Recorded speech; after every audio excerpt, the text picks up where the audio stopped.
নমস্কার, আপনারা দেখছেন এমবিএস নিউজ আর আমি আপনাদের সঙ্গে রয়েছি ফাইজুল শেখ। এখন আসছি বিস্তারিত খবরে। মল্লবাজার দেশ মন্দির নগরী বিষ্ণুপুরে পুলিশি নিরাপত্তার মধ্য দিয়ে শুরু হলো রামনবমী শোভাযাত্রা। শোভাযাত্রায় হাজারো ভক্তের উপচে পড়া ভিড়। শোভাযাত্রায় পা মেলালেন বিষ্ণুপুরের সাংসদ সৌমিত্র খাঁ। ভক্তদের সঙ্গে খেললেন লাঠি, সকলকে খাওয়ালেন ছোলা ও গুড়। বিষ্ণুপুরের রামনবমী শোভাযাত্রায় অগ্রভাগে রয়েছেন বিষ্ণুপুর থানার বিশাল পুলিশ বাহিনী, পিছনে রয়েছেন হাজার হাজার রামের ভক্ত। শোভাযাত্রায় রয়েছেন রামলীলার মূর্তি, রয়েছেন হনুমানের প্রতিকৃতি, রয়েছেন বিভিন্ন ধরনের বাদ্যযন্ত্র। ছোট ছোট কচিকাচার রাম লক্ষ্মণ সীতা সেজে ঘোড়ার গাড়ি করে শোভাযাত্রায় অংশগ্রহণ করছেন বলেও দেখা যাচ্ছে।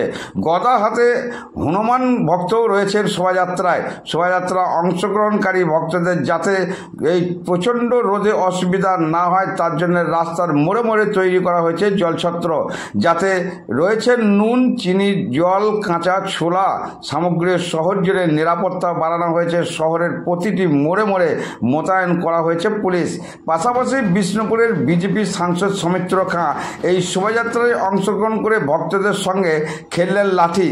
বিষ্ণুপুর থেকে রিপোর্ট মিলন পাঁজা, এমবিএস নিউজ। রামনবমী আমাদের বাঁকুড়া জেলায় বা গোটা পশ্চিমবাংলায় বা গোটা ভারতবর্ষ জুড়ে বিশ্ব হিন্দু পরিষদ এবং সংঘ পরিবার এটা আয়োজন করে। আমরা একজন সনাতনী যুবক হিসাবে বিষ্ণুপুরে প্রতিবারই পা মেলাই, এবারও পা মেলালাম। হ্যাঁ, নিশ্চিত হবে। আমরা মিশনের ছাত্র ছিলাম, আমি তো লাঠি খেলা আমার ছোটো থেকে ছিল, কিন্তু দেখানোর প্রয়োজন মনে করিনি। আজকে একটু আমাদের সমস্ত সনাতনী যুবক হিসাবে লাঠি হচ্ছে আমাদের পুরানি যুগ থেকে আমাদের শুরু হয়েছে, আত্মরক্ষার স্বার্থে ব্যবহার হয়। সেই জন্য আমি দেখালাম লাঠি খেলাটা সবাই শেখুন। গোদা তো আমাদের হনুমানজির প্রতীক, গোদা তো সনাতনী ধর্মের প্রতীক, তো গোদাতে খারাপ কি আছে? গোদা তো থাকবেই। গোদার মতো নিজেদের শরীর তৈরি করে লড়তে হবে। এই রামনবমীর মতো কি বার্তা দিতে চান? শুধু একটাই বলবো, সনাতনী ধর্মের জন্য যারা কাজ করবে, ভারতীয় জনতা পার্টি সনাতনী ধর্মের জন্য কাজ করে, সনাতনী ধর্মের রক্ষার্থে যারা কাজ করবে তাদেরকে ভোট দিন, 2026-এ পাল্টান। আরে আমরা সনাতন ধর্ম করি, আপনারা বলুন না যে আমরা সনাতন ধর্ম করি, রামনবমীতে মিছিলে হাঁটছি। আপনারা করুন না, আপনাদেরকে বাধা কে দিয়েছে?